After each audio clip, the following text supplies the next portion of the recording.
The Buzz with Jess Lujan. Fire Chief Nicolas is my in-studio guest tonight. Chief, let me ask you this as well, because you know, Guam, we're unique at destination. Yes. We have a lot of challenges in our road capacities and road widths and things of that nature. It must be a challenge when you're having to order equipment and having to be, again, based on specifications that we have based on U.S. specifications. Yes. And how do you work with that when we know we have some challenges and their specifications are maybe over-specified for our needs out here? How do you work with that? Well, the General Services Agencies has very strict rules on how we can do our specifications. But the bottom line is everything kind of works together. The fire code is built around our equipment and what they expect of fire trucks. So, you know, when you have those egresses, those setbacks and properties, the easements, so on and so forth, a lot of that has to do with public safety, with the fire truck. Yeah. You know, the fire truck is the largest public safety vehicle that's out there. Yeah. And so they base these requirements on it. And so that keeps it a little simple. The issue with Guam is that you can't buy a fire truck off of a car lot in Tumuni. Yeah. It's got to be made, right? Exactly. It's got to be made, and it's not right down the road. So that in itself presents a lot of challenges. But fortunately for us here on Guam, you know, the first piece is that we are by ourselves. This is it. The Guam Fire Department is it for the local population. But because of what we've been able to initiate back in 2011, 2012, was a partnership with our federal and DoD partners, partnership with even our CNMI counterparts under Fire Commissioner Clive Narita and his predecessor, Chief Magnolia. We've been able to build a partnership to where we can assist each other without delay. The most recent case was when the aircraft up at Anderson had a crash at the end of the runway.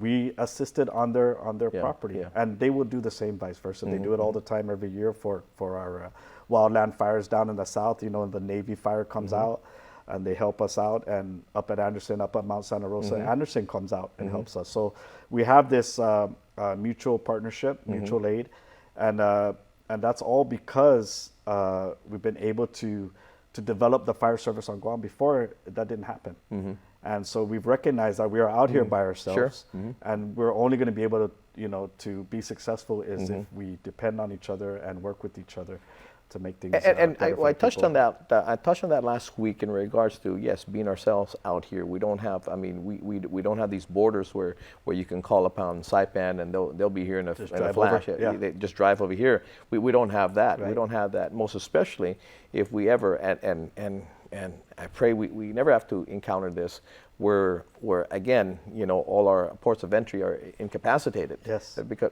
you know, and then we're dealing with just what we have here, and we can't bring anything in to subsidize whatever it is that you know, our public safety men and women need to have. So it's very important to have that collaboration between all the different public safety agencies, and both not just on the local side but also in the federal side. Yeah. Yes. Yeah. Now that being said, again, we are who we are. We're the tip of the spear.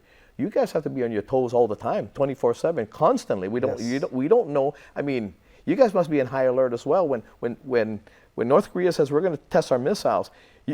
It's not just Homeland Security that's on alert. You guys are too as well, right? Right, absolutely. And you know, again, you know, I talked about 90% of our fire service is prevention, but also the other 90% as well is to always be trained and ready. And that's why if you could pass by any firehouse nowadays and you can see them training, whether it be classroom or physical fitness or actually breaking out tools and equipment, because we have to be ready 24/7, 365 days a year. We've got to be ready, and not just for the big, you know, God forbid, a big missile strike, but just for a house fire, you know, or any major accident, you know, involving a loved one. We have to be ready.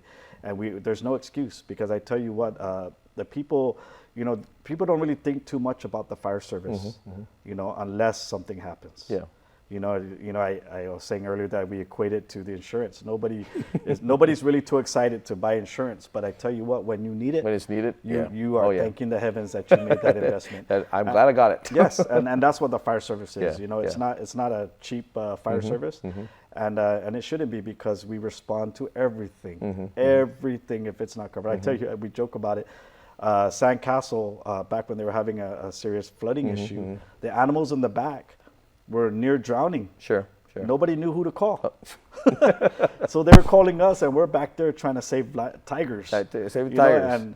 And so, who do we call for that? You're going to call the fire service. If you don't have an agency to call, we seem to catch it all.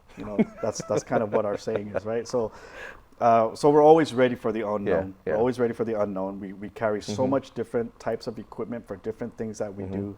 Everything from generators to jaws of life to rappelling equipment to firefighting equipment. It's just all kinds of things that we do. And so the guys have to constantly train, and be ready for all the different aspects and things that we do in the fire service. Now, let me ask you, through attrition and just maybe people moving elsewhere for greener pastures, how many men and women do you lose annually to get out of the force, whether retirement again or again just leaving? Well, I will tell you, just in the past 4 years, I've lost an average of 15 to 17 firefighters a year.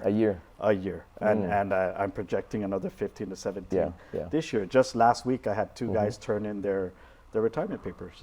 So, for whatever reason that they leave, whether it be for better opportunities or for retirement, for a lifelong career in public service, it happens. And, we need to be able to implement programs, push recruitment, and make the job attractive. Through compensation, through job satisfaction, through making sure they're resourced the right way, to make sure that when they wake up in the morning, they enjoy coming to work. But not only the young recruits, because that's one of my questions as well. Are you guys now getting enough men and women in the cycles to be able to replace those that are leaving the department? And likewise, when we're having again recruits come in, not only in the entry level of fire department, but you also have to prepare your men and women there now to take these again, higher ranking positions at the fire department. Recruitment and promotions has been my biggest push as well. And that goes back to that earlier statement about the accredited training. I've implemented pro board training in aspects of fire officer training, firefighter 1 and 2, hazmat, incident commander training. These are all pro board certified training certificates that they get. And I've invested in my people, invested in them for upward mobility, so that when they climb that ladder, they can perform professionally and make the right decisions in an emergency scenario. Because the decisions that they do make could be the difference between life and death, and not only of the people we respond to, but their fellow firefighters, and even to include our public safety brothers and sisters in law enforcement. We all work together when we're out there. When you see a bomb threat, you see basically two agencies out there: Guam Fire and Guam Police. And so we need to be able to stay trained and stay efficient, stay knowledgeable, and not just what we do, but how we can employ or how we can work better with our public safety brothers and sisters. So and even as a new recruit coming in, and then hired into the department and all that, right? As much as training as they have, they still need to be mentored for a period of time, because this is reality now, right? Yeah, absolutely. Now, so you need again someone to mentor them and take them to that position where they're absolutely comfortable. Yes, and so the integrity of the chain of command is really what you're talking about, and we need to maintain that and ensure that we have positions all up and down that chain of command. And there's no link that's missing in between. Correct, because we need that span of control. And the bigger the situation, the more critical the event, the higher level of thinking, strategic thinking we're going to need, and operational decisions need to be made. And so, and it goes all the way up to the fire chief. A lot of people don't realize this, but the fire chief position is actually out there on these more critical emergency scenes, making fire ground decisions. I'm not just an administrator. I don't just sit in an office. I actually respond, lights and sirens to the major incidences.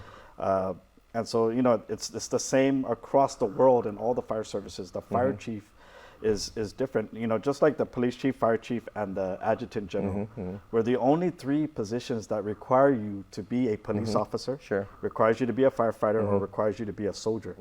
And so, and that's because we need to be able to make these command decisions on the ground when necessary, when that decision requires that level of decision making. You know, I ran into a retired police officer just the other day, and I was talking to him. I said, "How's retirement?" He liked it. He says, "But man, I'm having a hard time." I said, "Why is that?" He says, "Man, I've always lived very high, not high in the sense, but with high adrenaline, because it was always something happening and all that." He says, "It's hard to come down. Yeah, it's hard to come down because I'm always up here." And he says, I'm getting depressed because I don't know how to get myself down here, as you know, just to sit down. So I can't sit still. Yeah, and I tell you, what we do, it does take a toll. Yeah, you know, it does take a toll. We do see, in the fire service specifically, we do see tragedy in ways that no human being should have to see. And you know, we could compare it to military with their PTSD. PTSD exists in public service, public safety.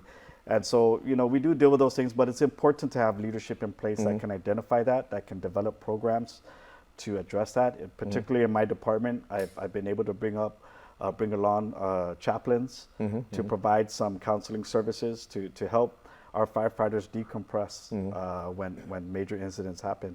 And then we just need to work on some exit programs so that they can prepare for that next chapter in life and retirement. Yeah.